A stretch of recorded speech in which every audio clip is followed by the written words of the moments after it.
ये वाला question interesting है। इस वाले क्वेश्चन में फंक्शन तो सेम है एक्स का स्क्वायर, पर अब नेचुरल नंबर से नेचुरल नंबर है, ठीक है। यानी डोमेन मेरा नेचुरल नंबर है, यानी एक्स की ऑल पॉसिबल वैल्यूज है नेचुरल नंबर और वाई की ऑल पॉसिबल वैल्यू है नेचुरल नंबर, ठीक है। ध्यान रखना है इसका, इंपॉर्टेंट है ये। मुझे इंजेक्टिव बाइजेक्टिव सर्च करना है, यानी 1 1 ऑन टू चेक करना है। 1 1 के लिए मैं सेम करूंगा, f x one equal to x one का square, f x two equal to x two का स्क्वायर। अच्छा ध्यान रखना, मैं जल्दी जल्दी कर रहा हूँ इसीलिए क्योंकि क्वेश्चन मैंने समझाया था, तो क्वेश्चन 1 चेक कर लेना पहले क्योंकि वो इंपॉर्टेंट है।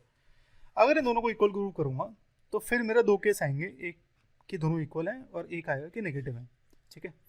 अब मैंने आपको एग्जाम्पल लिया था कि अगर सपोज मैं लूँ एक्स की वैल्यू 2, ठीक है, और -2, तो 2 का स्क्वायर है 4 और -2 का स्क्वायर है ये भी 4, तो 2 और -2 इक्वल आ गए तो पंगा हो गया।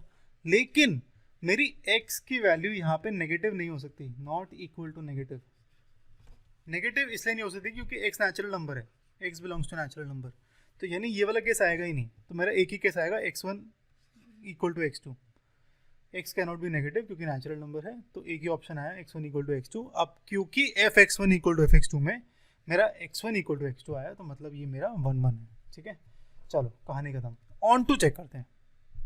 ऑन टू इंटरेस्टिंग है।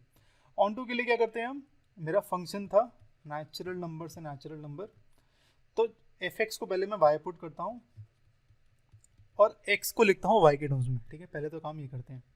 अच्छा यहाँ पे जो वाई है वो बिलोंग करेगा ये बाद वाले सेट को, ठीक है, क्योंकि ये वाला सेट करता है एक्स को बिलोंग, ये वाला सेट करता है वाई को बिलोंग। तो x square equal to y आ गया, एक्स आ गया मेरा प्लस माइनस रूट वाई, ठीक है। सब बढ़िया चल रहा है। अब मुझे पता है कि एक्स की वैल्यू नेगेटिव नहीं हो सकती, ठीक है, तो प्लस माइनस का साइन लूंगा ही नहीं मैं, तो एक्स आएगा रूट वाई, ठीक है। तो चलो बढ़िया हो गया। लेकिन अगर अब मैं y की वैल्यू डालता हूँ सपोज 1, तो x आता है रूट ऑफ 1 यानी 1, चलो ये ठीक है। लेकिन अगर y की वैल्यू में 2 डाल दूँ तो x आएगा रूट 2। अब रूट 2 तो नेचुरल नंबर नहीं है, ठीक है। x equal to root 2 does not belongs to natural number, natural number नहीं है ये। अब क्योंकि रूट 2 नेचुरल नंबर नहीं है भाई, तो इसका मतलब मेरा x does not belongs to n, जहाँ पे भी आ जाए मतलब ऑन टू नहीं है, ठीक है। तो ऑन टू नहीं है, तो मेरा 1 1 तो है, ऑन टू नहीं है, तो मतलब सिर्फ इंजेक्टिव है ये, तो करेक्ट आंसर इज सी।